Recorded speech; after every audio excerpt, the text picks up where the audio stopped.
Tropical Rouge hadn't wrapped up, I'm left with, well, a lot of questions really, but aside from the show's many unresolved plot points, I do have to question one conscious decision they made from the very beginning. Did they really need to turn Laura into a precure? Yeah, confession time. I actually dread the idea of our resident Little Mermaid becoming a precure because I felt that it would throw off the solid pace and plot the show had going, which I would argue it kind of did. And no, it's not because I didn't think she was deserving of the title, quite the opposite in fact. Overall, I still thought that Laura was a good character who went through a lot of development, going from a smug haughty bitch to a still smug haughty bitch. What I'm trying to say is that while her arc as Lemaire wasn't bad, I personally think there were far more potential and interesting storylines to be told with her not immediately gaining the benefits of curedom, specifically the legs. While this franchise has called back to that one Hans Christian Andersen book multiple times, it of course was the most relevant for this series as it actually featured a character who suffered from a similar complex. On that note, I'm also not saying that she didn't deserve to get her Disney-esque happy ending, but that's the thing, it should have been the ending to her arc, more specifically something that happened near the end of the series. Not only would it lead to less focus on her and more on characters who desperately needed the screen time, hello Sango, but it might have also given space to develop the show's many forgotten subplots while also avoiding making more plot holes in the process. I also think Laura's character would have greatly benefited from mostly being just an important side character. After all, this franchise has handled such characters really well, most notably Yui, no not that one, the one who actually shares character designers with Laura. She pulled off some amazing feats by the end of her series, made even more impressive by the fact that she didn't have superpowers. And yet, while she recognized that the position of Sixth Ranger went to the right person, it never really stopped her from longing for the position, if only so that she could do more for her friends, leading to a really complex and interesting character. Laura, until she became Lemaire, seemed like she was on a similar track, even throwing in some more obvious parallels to Andersen's tale. Honestly, I think not giving Laura, and by extension the audience, this sort of instant gratification, as well as a new toy to sell, would have been far more beneficial for the show in the long term. And while I highly doubt they would have made a story like this, it still does a really good job showing the emotions Laura went through before becoming a cure, and how it actually made her a far more interesting character in my opinion. To see what I mean, why don't we take a look at the Laura who lost her voice and see how this little fish girl goes about getting what's most important to her. Part of that world. We literally opened this book on a beautiful shot of Laura. By the way, this book was published by a circle named Nissan Kobo, or Big Brother's Workshop. I wonder if they're just secretly a subdivision of Toy and their overworked staff. Meanwhile, their main author, especially of these precure books, is Matsuoka Ni, or Big Brother Matsuoka, which yeah, that's not totally creepy. Anyway, they seem to be a huge fan of Magical Girl and idol anime, often making short 3-panel fully colored manga right after watching an episode and posting them on their Pixiv account. Now that is dedication. I actually own another one of their books, and might cover this in the near future, but let's just take things one at a time, shall we? But yeah, even without colors, this page still looks amazing. In fact, this is one of those cases where the shading is so good that even if you're not familiar with Laura's canon colors, you can make a decent approximation thanks to the brilliant application of multiple varying screen tones here. You can even make out very minute bits of shadowing on Laura, and especially the water, as we'll later see in this book. Not that Laura would allow that, as of course, all of the praise has to go to her and her ability to, quote, charm and bewitch many.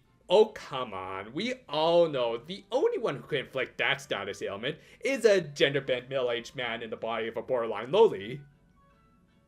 My god, what has anime done to me?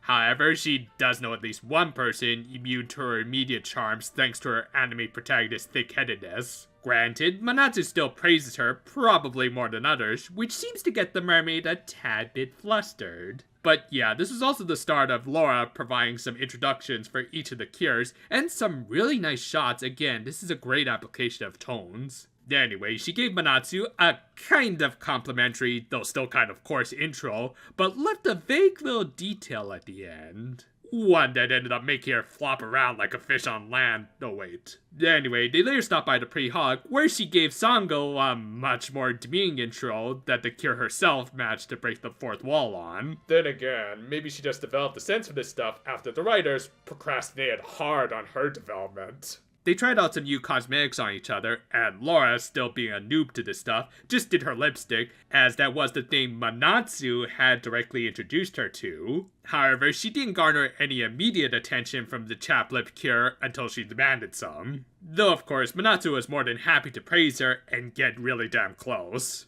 The next day at the club room, or rather Laura's private room, at least according to her, we got an intro from Minori, who also got some fourth wall breaking powers. Damn it, Wade, will you stop just handing out this ability to anyone? And for the sake of this story, she recounted the Little Mermaid, even though I think they already did that more than once in the series proper, but whatever, this is a fan work, so they can do whatever they want. Besides, this is the exact reaction I'd imagine Ken and Laura giving if she heard the tale. She especially downplayed the Little Mermaid's attempts at trying to win the heart of her prince. And I think somewhere, Sayakamiki is sharpening her sushi knife. Though until then, Asuka was willing to deal with her crap. Also, good god, I think she got the most toxic intro amongst the cures from Laura. So much so that, yeah, I was totally on her side for wanting to say a few things to the fish girl. I'm gonna kick your butt. But that would have to come later, as they decided to go on a little jog out of nowhere, which Minori and Sango gave the same reactions I would've. In particular, they wanted to know what exactly did this have to do with being tropical? Good question. But I'm sure we'll get an answer to that around the same time we get answers for all of the show's plot holes.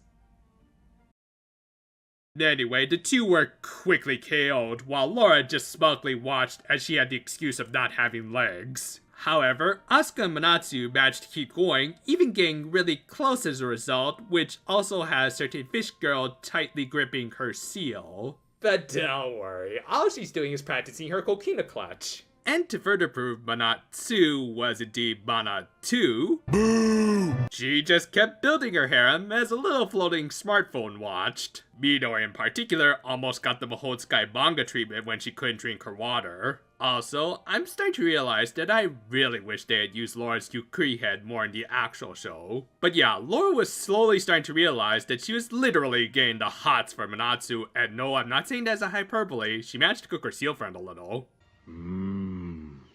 Barbecue. And once again, Manatsu got into her personal space. Laura tried to shoo her away by telling her to go get her some sea grape juice, which is ridiculous on multiple fronts. First of all, sea grapes, or umibudo, aren't actually a fruit, but rather a type of seaweed. Granted, there is a sea grape tree in the Caribbean, but Laura specifically referred to the seaweed that grows around Okinawa and other parts of Southeast Asia. The grapes themselves actually more resemble green caviar and allegedly kind of taste like a saltier version of it, so yeah, not exactly something you would want to make juice out of. Well, that and the stuff is also bloody expensive.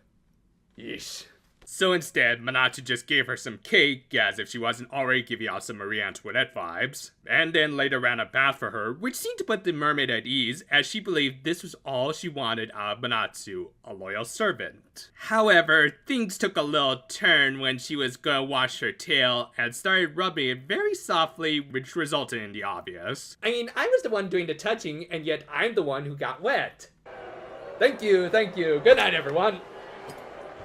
She of course kicked or tail slapped Manatsu out of the bathroom, and there is a little interesting detail here about the water in the tub. If you look at a previous panel, it didn't look all that hot, but here it's steaming for some reason. Anyway, with that, Laura decided to head to her unofficial private pool at the aquarium, where she reflected on her feelings towards Manatsu, all the while recollecting a certain fairy tale from earlier, though also further elaborating on it, recollecting on how the Little Mermaid got NTR'd by some other girl who married the prince. This led to her taking a dive into some really nicely drawn water. Seriously, I just love how imperfectly round the air bubbles look here. Just the little details like these really go a long way for me. Though for Laura, the thing that stood out the most was Manatsu, who just showed up out of nowhere as though she were freaking Jason. Dude does have a thing for water. Anyway, she brought more lipstick that she had gotten from Sango and put on Laura. This further confused the mermaid, who questioned why she wasn't immediately pointing out how lipstick is kind of worthless in water. And yet, her bewildered feelings were preventing the words from coming out of her mouth, not unlike the character from the Hans Christian Andersen book. She did eventually point things out after Manatsu was done. The latter actually wanted to do a bit of a pair look with Laura and tried to do it before she went back into the water. However, Laura knew of a faster way of doing it. Which, yeah. Also, really nicely drawn splash there. But yeah, Manatsu gave the most appropriate reaction as Laura made her way to the very bottom of the pool. And on that high note, I think we'll conclude things for now, but don't worry, part 2 will come out soon. But for now, I think we have a little overview to hand. Is what I was originally going to say and had even recorded, but now I think we need to make a little amendment here to talk about what's happening with the Anituber scene right now. If you haven't heard, Suede, a YouTuber who was covering every episode of the original Pokemon anime, got slapped with an actual lawsuit from the anime's creators. It's one so overly complicated that he would need to take it to actual Japanese court to get it resolved without losing his channel, which understandably he's not willing to do, as even by the slim chance he won his case, the legal fees would cost him way more in the long term. What's worse, because of this precedent, other Japanese anime companies can repeat the same process to bypass YouTube's worthless copyright system and take down every little Anituber channel out there. And considering what Toei recently did to Totally Not Mark, I wouldn't at all be surprised if they joined in next. Now, if we happen to get geo-blocking for all, where we could just cut off the Japanese audience altogether, sorry y'all, we at least would have some defense. Though apparently it's not going to be a perfect defense either, as they could just retroactively hit us on the pre-geo-block videos. What that means for this channel, well, frankly, we can't say right now, but as I've also said in the past, I've kind of been ready for this day.